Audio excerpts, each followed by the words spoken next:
Or what are you doing over there? What are you listening to? What music? Can you tell me the music first? What music are you listening to? I don't want to be on. You just because you don't want to listen to us. I know. That's okay. All right, you're gonna do the intro. Yeah, I'll do the intro. All right, welcome to. God damn it. It's first responders with coffee. Yeah, I know. Old First school, responder and new coffee. school. I'm Jason Jolson, paramedic of 30-some years. And I'm KJ, and I'm an EMR of 8 months. Wow. Yeah, it's actually 8 months. I actually looked it up. You're actually mentoring people, isn't that true? Is that true? I heard. Yeah, I have a third one coming. I actually have a mentee in August. It's probably because you had really good mentors. They were pretty good mentors, yeah. Although they made fun of me for having chocolate milk. Yeah. Well, I hear you had a lot of chocolate milk. On I your had shift. one. It just happened that the next day, our patient asked, "Oh, does he like chocolate milk? Because he looks so young." Well, you're pretty young in this industry. Oh yeah, I would So say when so. you did your EMR, how much experience did they get you when you started this job? Oh, I didn't have any. I did mine. Did you even drive an ambulance before you got this job? Well, no. Not a Sprinter van. No, I didn't. In I the didn't. driving course, but like a real ambulance. No. I did my EMR while I was actually finishing high school. I did it through the last semester of grade 12. I did. Did you? Yeah, because I started in January and didn't graduate till June. Yeah, I don't know. I didn't start in class until after June though, but I started my anatomy. Oh yeah, you had all the anatomy, physiology, Like that part of my course, I did it. the pre-courses. Well, it's technically That included. terminology one. Yeah. That was brutal. Oh, it sucked. Ugh. Now, terminology, that's a rough one, and I'm so excited for PCP anatomy and physiology because apparently it's like gonna be the bane of my existence. Well, it should be. But I did mine to the start of high school, and then near the end of that year, which would be 2021, when I was finished the course, we had no practicum. It was just freedom. Goodbye. And then I wrote copper. They don't do practicums in EMRs in Alberta. No. So an EMR has no practicumship. If you're a PCP, you got to spend a minimum of 4 tours on the road. You're looking for so many calls. ACP does like 3 practicums, and I think they're average between 8 to 12 tours. So if you're a PCP or an ACP, you get lots of practice with somebody watching over you. If you're EMR, we just cut you loose, and then you go write the coppers, our provincial exam. I think before too, they would suggest that because you could get a ride along, but because of the pandemic, they weren't doing that. Like so, most of my class was online actually because of that. Yeah. But I graduated, and I recommend that if you finish your course, find the closest copper date if you're in Alberta to write to get your license, because I didn't write it for a couple months, and it's. Well, you lose the information quickly. Yeah, if you're not practicing it or using it, it can fade out pretty quickly. So how did it feel coming in? You're almost coming in cold, right? And that's why I was explaining that you actually ended up with some really good mentors that helped you through that step. Yeah. Did they? I mean, of course, they understand that you probably don't have any really experience at all. No, but what my mentors did tell me though is because being your son, I had more of a different outlook than I'd say. So I wasn't coming in super cold. No, I you understood knew what was what you were going getting on. to. Yeah. I told you how to behave. Mop the truck. You heard that a lot. Yeah, I know, because you came out and stared at me in the bay. Yeah. Always mop the truck. Make sure your truck's clean. Well, and that's in like a professionalism. I know this isn't our professionalism episode, but right, if you keep your ambulance clean, it usually makes I'm usually a lot happier. Yeah, because I know where everything is and I organize everything. Though, however, I don't know how our superstation is. You know how that's going over? I don't think I don't know what the general opinion of that is. Well, it hasn't started yet. Yeah. Well. Okay. Fair. Well, no. We can get to that when it starts. Yeah, fair point. Because they're not doing the truck for a truck thing right yet. But clean your truck, even if your night crew doesn't, because if you clean it, you'll just you know where it is. You feel better. Yeah, and it also keeps you clean. It's your house. You keep your house clean. You're gonna live in that vehicle. When the supervisor comes up to you, then you can. Yeah, I cleaned my truck, and you can blame the night crew. Yeah, it looks good too. So when you get in there, now you show up to work. Now you gotta go out and do that first call. How do you do that? Did you just stumble through it, or did they actually give you some structure? My mentees, or mentors, not mentees, I like the way they did it, is the first couple calls, they would run it, and I was just extra hands. Yeah. For both my net and BLS mentorship, the first few calls, like I think 3, were run by my mentor, and then I was to be assistant and see how they did it. Yeah. And it was good to like follow basically a match. So they kind of chunked it. Give you a bit to do, give you a bit to do. And then it got into the point where like eventually it was like I would take report with them, or I'd go introduce myself to the patient by myself. Yeah. Right. Get used to like small bits of the whole process. And then eventually they would want me to do the whole thing with them next to me. And then at the very end, I should be doing it with them either driving or. Yeah. Were you running it as. It's my call. It should be, it's your call. Right. Right. So when we're talking about this, a lot of times this is call management, right? When we talk about the steps, you're in a very. All right, the red light's on again. So last time we ran out of battery. This time we ran out of space. Yeah, memory card. So we're getting better at this. Trying. So you can see how this is organic. So where we left off somewhere was around the where you arrive on scene. We talk about how Your egress. reverse engineer the call. Right, park your truck was the easiest way to get out of there, in case you got to run out of there, like a safety thing. So when we get into this. Like now we're getting into the location. Like we got stairs to get over sometimes with our stretcher. What equipment do we need to bring in? But as we're going into the place, figure out how we're going to get that patient. And I know people go, well, I don't know if he's unconscious, unresponsive. I don't know if he can walk. I don't know if he's got a broken arm. I don't know. We have all these variables. So what happens is, as you're going through the house, you got or the apartment building, getting up to the place you got to go, or down to the basement. As you're going in, take a look around the environment and go, if I'm going down the stairs, we're probably going to need a stair chair to get them out. If they're alert, if they're unconscious, we're going to have to put them into a scoop or something to get them out. And, and then the thing about that is you're brainstorming your ideas. So when you get into that stressful situation, your brain's already gone over it. So you know it's easier to find it instead of sitting there panicking in your head going, right? You've already figured out, you've already watched, oh, these stairs are super narrow. Oh, I might need some help. Or the hallway. My favorite is hallways that are just like you're shoulder to shoulder with the walls, and figuring out, ooh, is a scoop stretcher going to be good? Can I get my actual stretcher through here? Yeah, can you get around that corner? Right. As you're going in. If they're on the main floor, right, things that can come across as, well, I could wheel, and they don't have, it would be really nice if all houses didn't have steps in front of them because their stretchers are heavy. But especially the new ones. We roll them in, right? And you can, if they're on the main floor, right, you can just pop them on your stretcher if you can fit down the hallway. I know I've done, as net, we do a lot of return to home. And that's one of the major things is before we even go into the house, one of us remains with the patient, the other one goes and actually like scopes the house. Because even though we're bringing them home, we're figuring out. Go in the house, or you're just looking through the windows? Well, we knock on the door. Hopefully somebody's home. Oh, okay. Yeah, we go into the house. Just checking. There was one creeping around, look through windows. Yeah, no, I don't.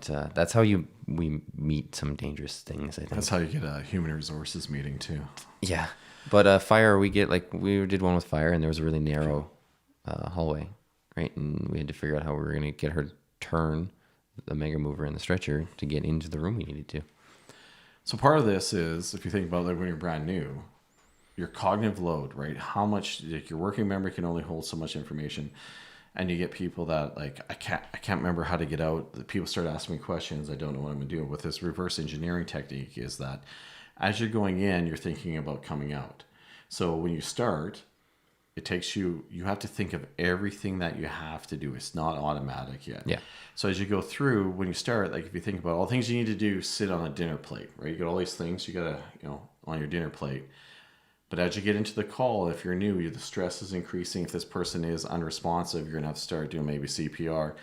All that area now becomes the size of a salad plate or side plate. So you're going to have stuff that's going to fall off the edges. So if you walk through and reverse engineer, so I know how I'm going to leave because I got the truck parked right. I've already troubleshooted, like you said, brainstormed how I'm going to get this patient out if things are going on. So what happens is when your backup crew, fire shows up, you can forget about all that stuff because you got to your patient. Now you're treating your patient. But when you get those extra resources show up and they're like, what do you want me to do?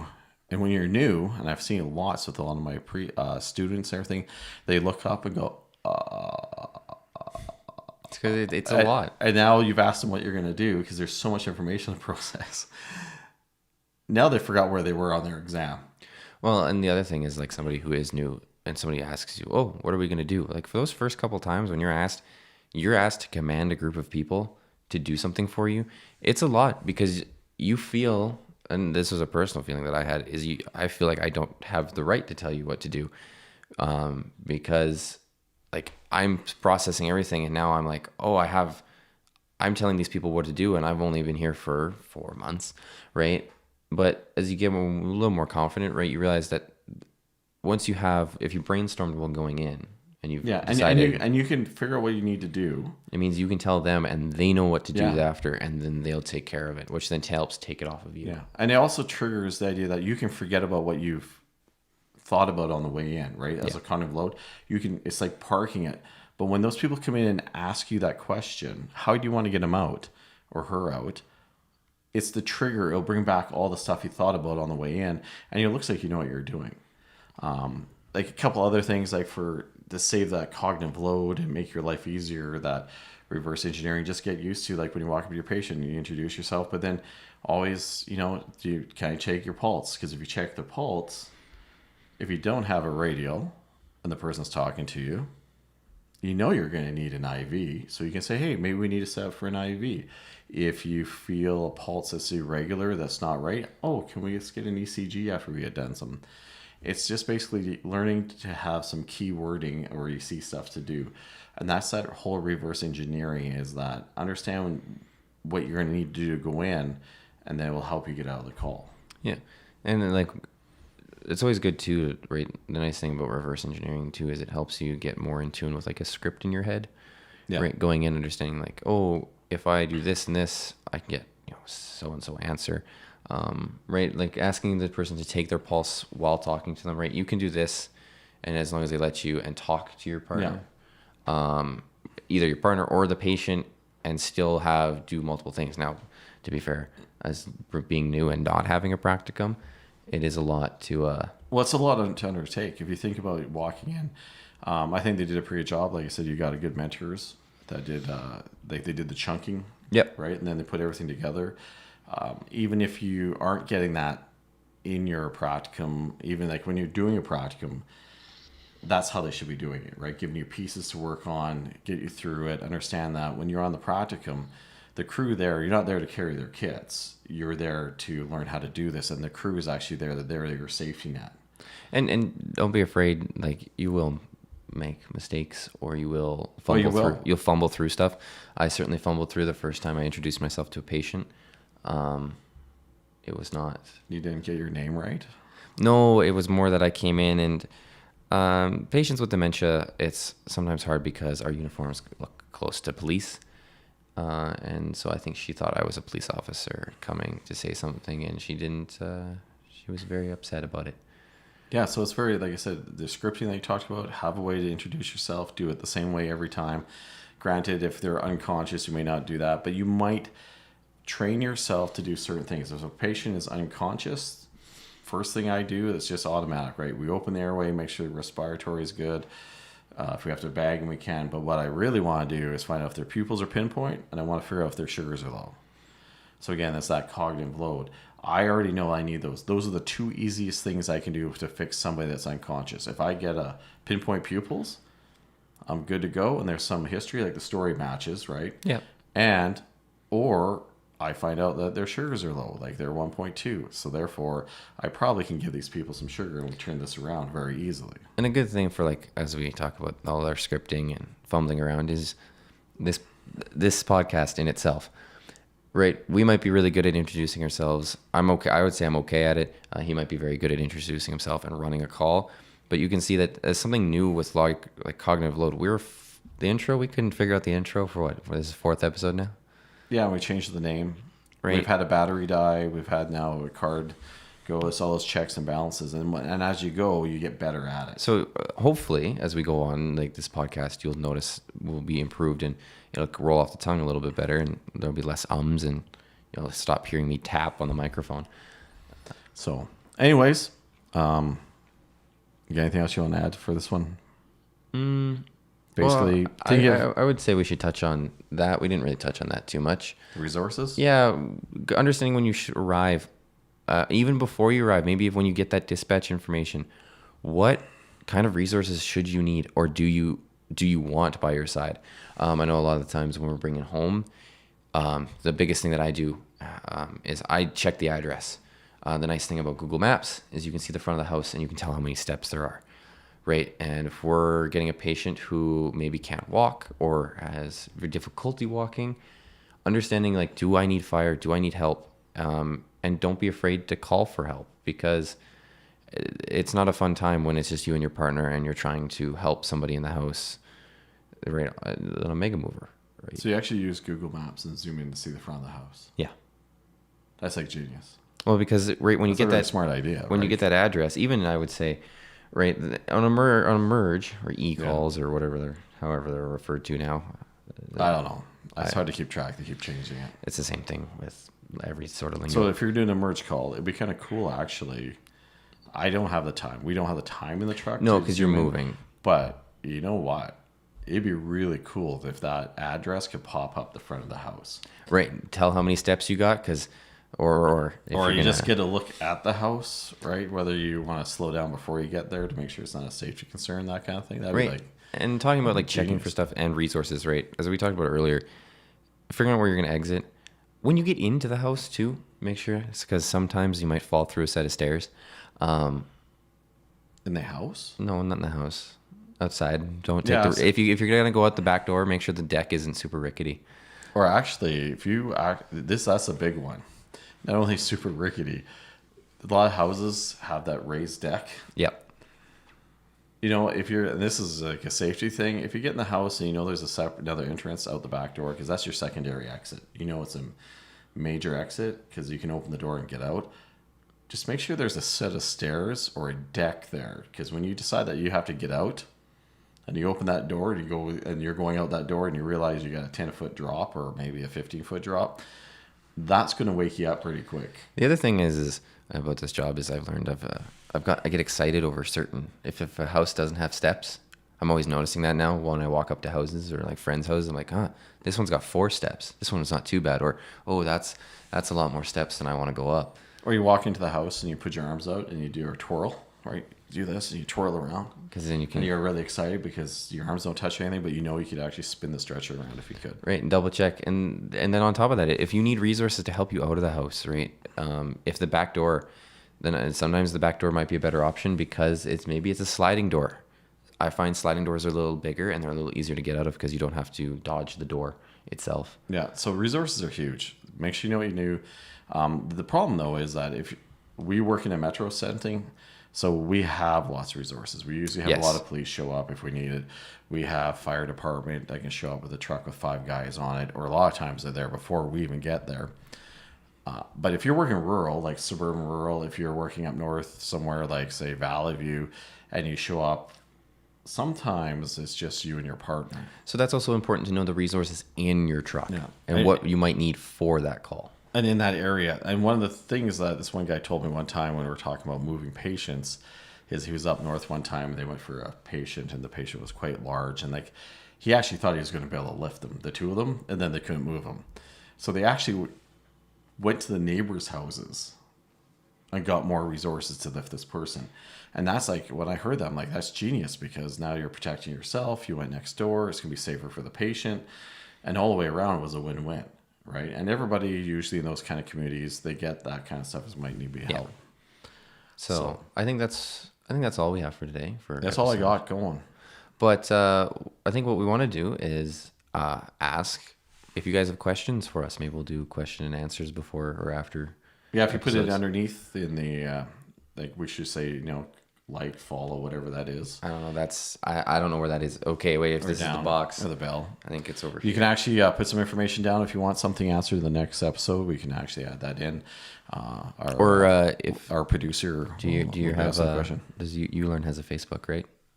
Yeah, so far, but we haven't got it up and running yet. Oh, wow. You're the one that actually set it up, so I got to figure out if I can actually get into it. But so we're gonna look at posting. We got more stuff coming, more social media. Yep. We're gonna try to post stuff to help you out. YouLearnOnline.ca with a U, right? Not YOU, but Yeah, you learn online, and that's the YouTube channel, right, as well. Yeah, and we're following underneath this, but this is a separate thing.